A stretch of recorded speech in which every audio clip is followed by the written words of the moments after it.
Search is changing. Everyone is like moving now from Google, like the original way that you can see here, is going over to AI search. So you can even look at it by yourself, like how is your own way of searching changing? Are you using Google still mostly?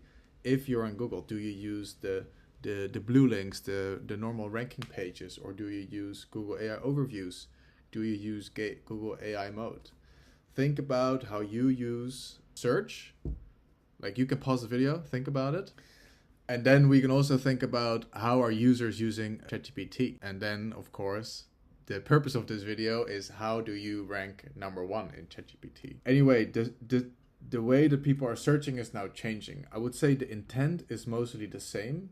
So here people are using for best CRM. It's a super short keyword and people just want to find the best CRM. However, now that search is becoming more conversational, people are more looking specifically. So I would say the search is being more persona based.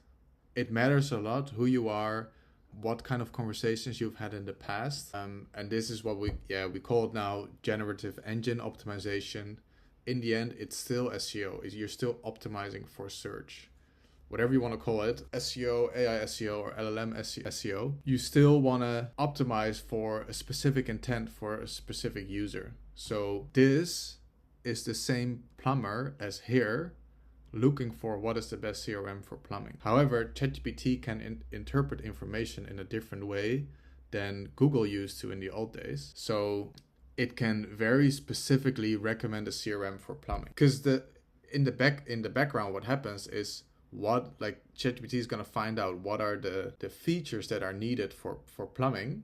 Like maybe it's more like invoice related or a different email system integration than you would need for a software company. And based on this, it's going to do the recommendation. So you can already see this in search. Maybe you can even look at like the past generation. Are they still using Google or are they using ChatGPT or even other AI search platforms? But this is a really interesting thing to think about. Like, how is your own way of searching changing? You can see it as well on the growth. Like, there is a lot of growth going month by month of people just going into ChatGPT to like find what they're looking for rather than the old way of, so you're basically outsourcing your search. You're going from trying to find what you need on Google instead of just asking ChatGPT, find what I need wherever you are. So that will be the blueprint. We're gonna do it in 4 steps on how to rank number one in ChatGPT. It's gonna be a lot about understanding, and I'll try and give you like the tools to get you to rank in ChatGPT, whether you're an agency and you want to help your clients, or whether you're a brand and you want to do it yourself, whether you're in e-commerce and you want to recommend your products, or whether you're in SaaS and you want to recommend your own tool or your own services. So the way we're going to approach it, I'll go into the mechanism later. The way we're going to approach this is from a technical point of view. Can AI even like see the content can AI even see the content that is on your website? Then number 2 is like, if the content is on your website, can ChatGPT understand it right away? So there's actually 2 layers to this. There's like the on-page text, and then there's the structured data in the background. Do they match up, and do they give a search what it needs? Does ChatGPT like get what's on your page? Then we're going to look into citations. So in AI search, there's a quite big difference between mentions and citations. Are you just going to be mentioned as a recommendation, or are you just going to be cited? So you want to have content that can actually do both. Mentions, I would say they're more influenced by sentiment and reviews. Citations are more influenced by like, what is the content on your page? And then 4 is of course like, how do you track it? First of all, as like a backbone to this, it's of course very important, what do you track? I discussed it in a previous video. So the question is like, what are users looking for? It's quite a big difference if you're gonna optimize for this prompt. What is, like, let's say you're a CRM, what is the best CRM for plumbing, compared to a prompt that is, let's say, more informational, like how do I integrate my CRM with Google Calendar, for example. So first of all, you want to figure out which of the prompts are like commercial and transactional, like where do I get the money out of? I would say that's for most people the end goal. And second of all, is it worth optimizing for the prompt? Like, of course, you can get a lot of visibility, but not a lot of money, or you can get quite little visibility, but more transactional prompts. So what do you track is always the backbone. You can show up, you can rank number one, but it needs to pay off in the end. So how does this work from a ChatGPT point of view? It works like you go from the user to a system that's called RAG, and what it does basically, it's called retrieval augmented generation. So it's basically the mechanism of you have ChatGPT and it's trying to find something. If it finds it, is it gonna include it in the answer and in its knowledge base?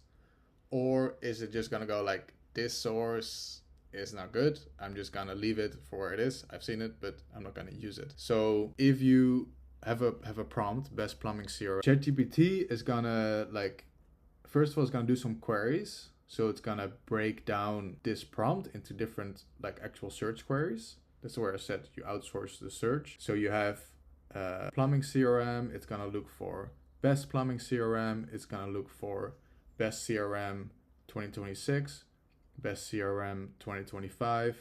Maybe it's even gonna do best CRM for local businesses, stuff like this. It's gonna get all those search results from either Bing or from Google, and then based on this, it's gonna synthesize all those answers. So what happens is normally you would do this. You would synthesize all the blue links. You like look at the title, you look at the description, and then you try to figure out, okay, where can I get the information that I need? Now, ChatGPT is doing this. It's gonna extract like all of the information from all of those sources, and then based on this, it's gonna synthesize the answer. So it's gonna find like best CRM is gonna be number 1, 2, 3, and 4 on one source, and then on another source it's gonna find best CRM for plumbing. It's probably a different source. Synthesize those both answers and then output it to you. Your goal is, of course, figure out the prompt, and then the second goal is how can I optimize my content so that it's gonna be cited, and how can I optimize my sentiment so that I'm gonna be mentioned and positively recommended. Okay, as I said before, the user prompting is quite important, right? So I made a video on like how you can get it from Google Search Console, through Google Search Console, or through our platform Rank Zero. If you wanna try out our platform by yourself, just have a look. You can get a 7-day free trial. Just like click in the description. This is gonna be the base. I won't go in it too much right now, but maybe I will actually later, because it's quite a big part, of course, of ranking in ChatGPT. From a technical assess, where you wanna start, technical point of view, is figure out can AI chatbots even find my information, and do they have access to the information? One thing is like if you're connected to Cloudflare, by default they disable AI crawlers.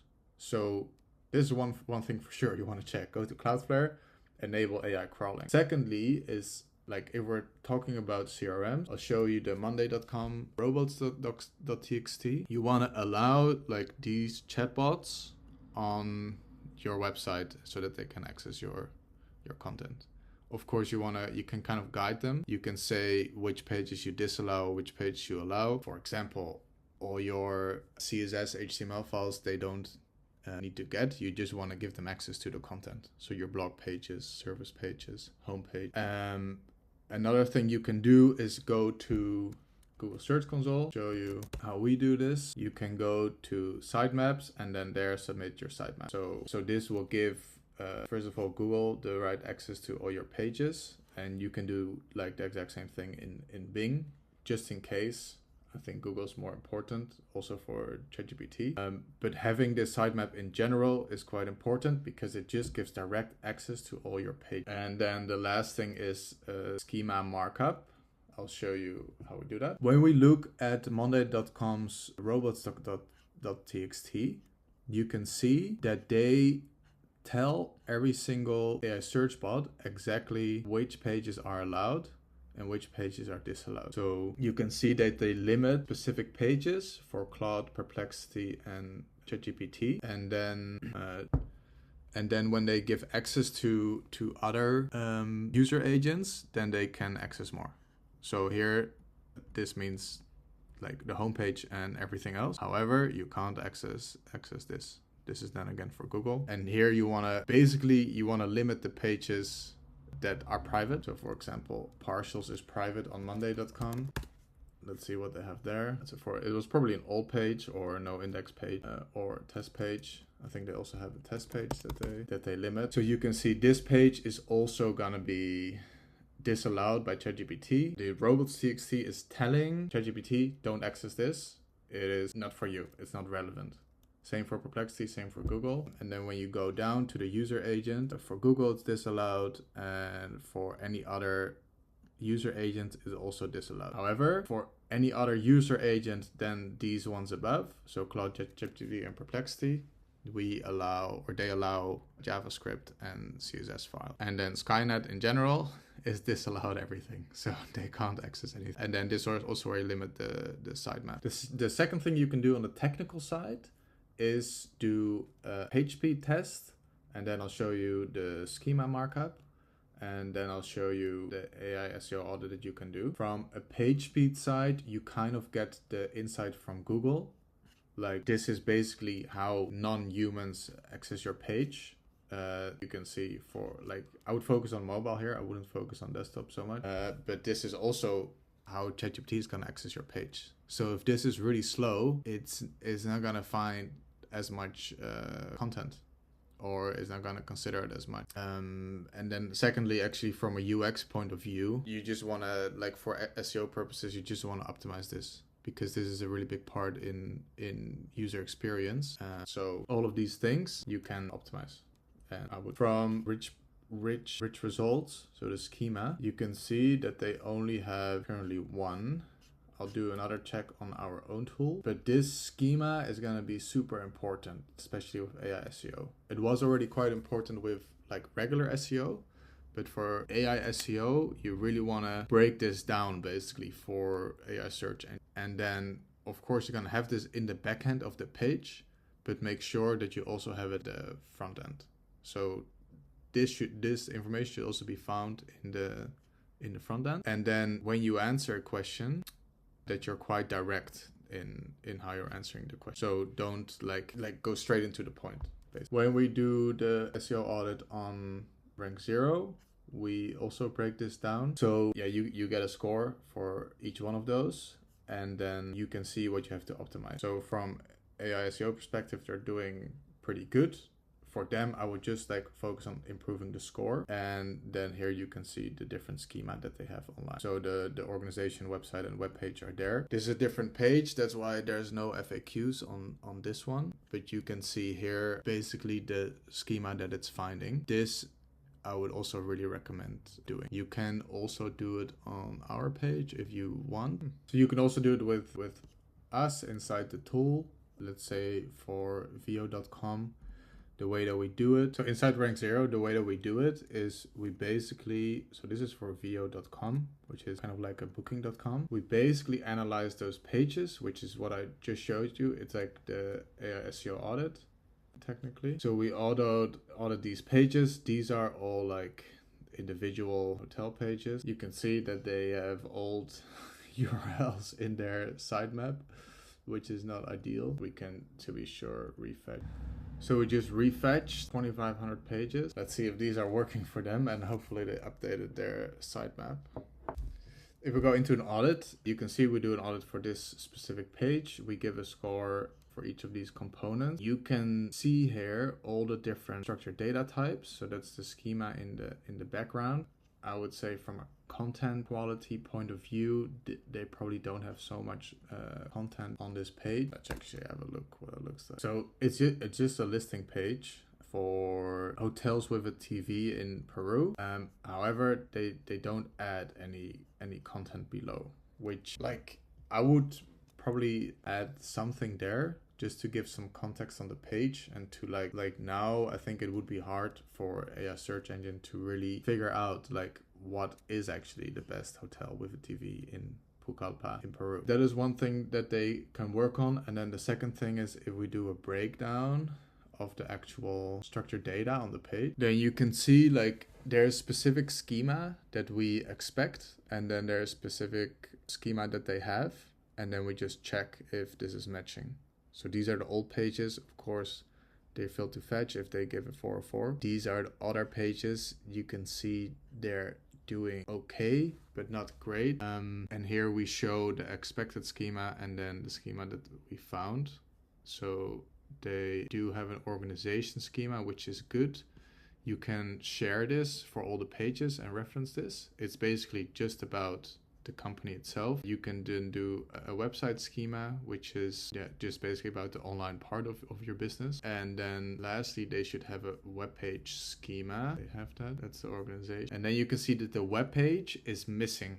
So this I would also include. It just gives more information for AI, for ChatGPT to like about this page. So about hotels with a TV. In this case, in another country. And then at least they have the breadcrumb list, which is good. And then what I also like what they have is that they have features and reviews. And then they also had a city schema I saw. So you can see here it's their city schema with where it is, or like what it's called, and then where it is. So this one is in Israel. And I mean, all of this is basically this page. So you want to basically break down the page into different schema. You can go to schema.org and figure out like which one is used for you. So this is like a shared code base between all AI search and normal search engine.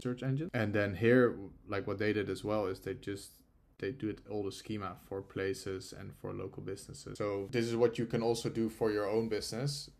Make a schema for a local business and for a place, and then make sure that it like that shows up and that ChatGPT can use it in a useful way. So even if you don't know exactly, then ChatGPT can help you with that, or of course we help you with it. But you can go quite deep with it, and the deeper you go, the better structured your page will be.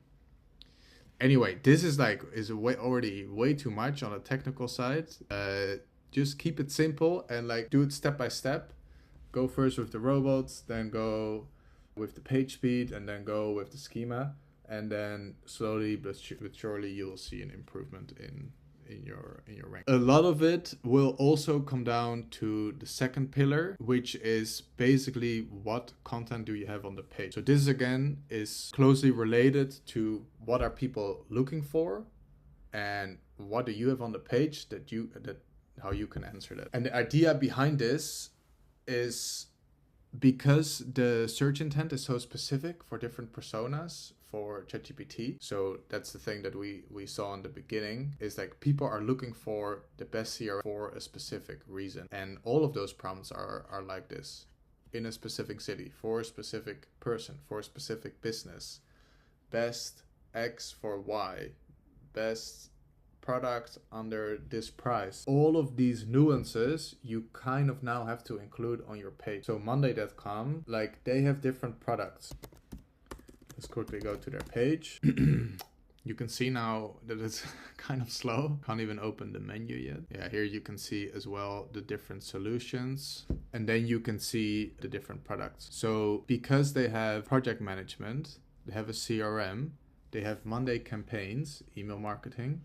Then they have Monday Dev, which is for product and dev teams. And then they have Monday Service for IT and support. All of these products you can break down for the specific solution. So you can have, of course, not everything is relevant for everyone, but you can have like the Monday Service for product and engineering. You can have Monday Service for IT and ops. You can have the Monday campaigns for marketing teams. And then you can have Monday campaigns also for sales teams. It will be a different solution. Then you have project management, which you can do for sales, which you can do for marketing, which you can do for operations. You could probably also do it for product and engineering, but then they call this part Monday Dev. But now you want to have all of those specific nuances on the page. Maybe you want to include the pricing, but you want to kind of cover all the different user prompts, just so that when people are looking for a specific prompt, you show up. If we break it down for like, again, for like a plumber, they have, of course, different cities, different services and different cities, and probably different specialties. So they can focus on water heaters, they can focus on toilets, they can focus on bathrooms, they can focus on kitchens, so the clogged drain, leaky sink, and then they also have different cities. So of course you have probably a region that you do as a plumber. Let's say it's Berlin in Germany. You have also all of those different neighborhoods in Berlin, but you can probably also serve slightly outside of Berlin to the villages and the towns around. So this is especially useful if you're kind of in the middle of nowhere where there's not so many plumbers. Then you can target every specific village, and then when someone searches in ChatGPT for that specific village, it's on your page and ChatGPT will find you. So that is a really interesting way to, like, you basically you're thinking for the user and you're thinking for ChatGPT, and you just want to serve your content in the right way. And this is again where you can really see like what it means to have a good prompt that you optimize for, because this is not anymore like a prompt that you can really optimize for because it's so nuanced. So people are gonna now look for most reliable emergency plumber in the city or in a neighborhood or in a town close to you. And yeah, you want to cover all of those things. You can do it manually with a blog. Just like get different blogs that talk about different cities, and then get different blogs that talk about different services. And then you can combine these somehow, services with towns, etc. And then the same goes for agencies. It's basically the same setup as for plumbing. For e-commerce, let's say you are Patagonia. So for Patagonia, you can do a lot also with your products for specific customers, so for specific personas. This is why also we include personas in the tool. So for example, you have a backpack. You can say best travel backpack under $100. You can also say best backpack for boys under 12 if you're like a parent. Or you say best backpack for hiking, best backpack for trail running, best backpack for fly fishing. All of these combinations do now matter when it comes to AI search. And I would say that like giving those options already on the page for specific users, so you can think like, am I gonna make persona pages on my website, or am I just gonna include it in the headings? There's different ways to go about it. You can also do it in all of these different ways, but this is literally the best way to get ranked. From a structure point of view, like if it's not making so much sense, like thinking again for ChatGPT, you want to directly answer the prompt. So if you have like a product page, or I mean this is a blog post, but if you have a service page or a product page, the product will be the title. You can include different headings with best backpack for hiking, and then answer right away why it is the case. And then when you have best backpack for hiking, you can have a subheader with best backpack for hiking under $150 or whatever. Or like having it as a question also works quite well. So what is the best backpack for trail running? And then boom, answer it right away. Don't go like answer the question in like, let's say under 150 words or under 50 words, and then ChatGPT will take that exact thing and put it into the chat, mention you and cite you as well. One thing that can help a lot with it is stats. Actually, it's not relevant for every single query, but this is quite helpful because you kind of give like new information to ChatGPT, which helps into that RAG again, so into enriching ChatGPT's knowledge base. And then you have quotable facts, which can also be like reviews and stuff. So if a parent is saying like, I bought this backpack for hiking and then I bought this other backpack for my son and we had like the best weekend ever, this is super valuable. And ChatGPT will use it for both sentiment and also for information on how you can use the different backpacks. So really think about like the personas and the content that you have and how can you deliver this content in a way that it answers those users right away. They don't want to think. Users don't want to think.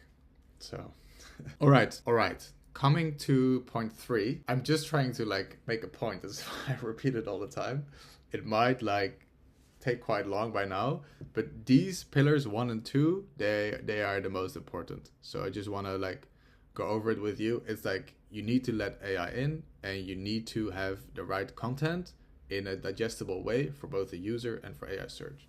Those 2 things, just focus on that in the beginning, get your traffic up, like be valuable for users, and then you have like 80%, you're there. I would say another 10% is actually like knowing what people are looking for. This is super nice. Just go to Google Search Console and figure out those prompts. Those 3 things, focus on that.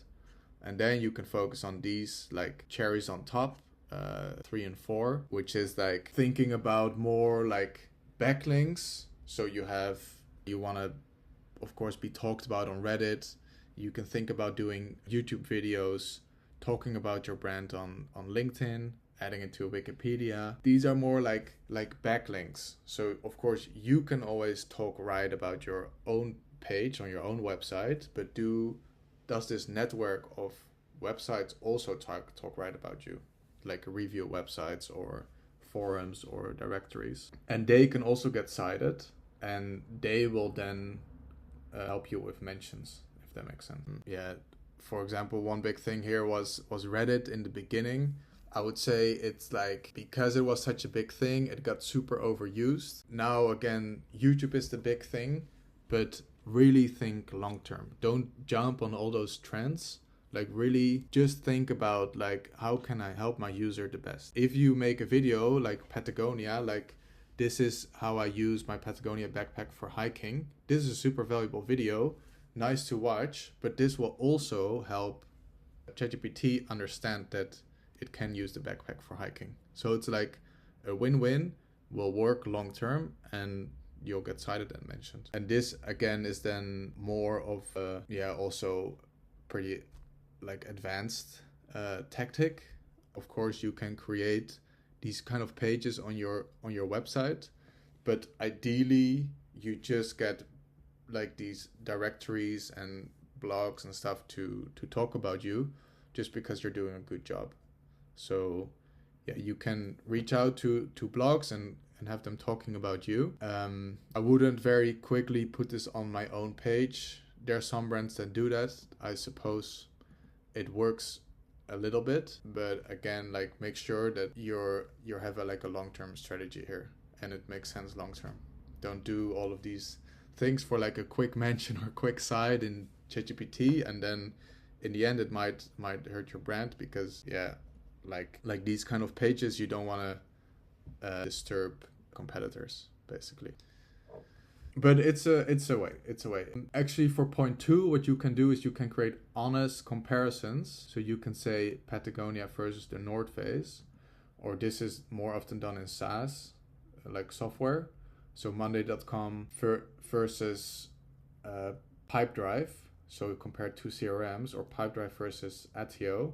You can create honest comparisons, like this SaaS is the best for this reason, and this SaaS is the best for this reason. But don't like harp on competitors. I don't think this will do you good, also from a reputation point of view.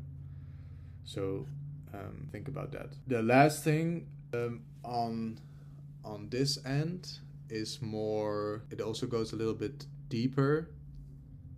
This is more trust signals.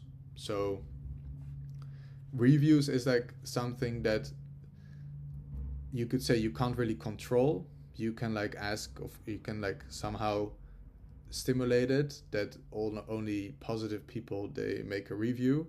But all the other things, they just take time. Like it takes time to build a brand. It takes time to get people to talk about you. Takes even more time to get people to give you good reviews. So this is all part of building a good brand. NAP consistency is stuff you can put into your schema.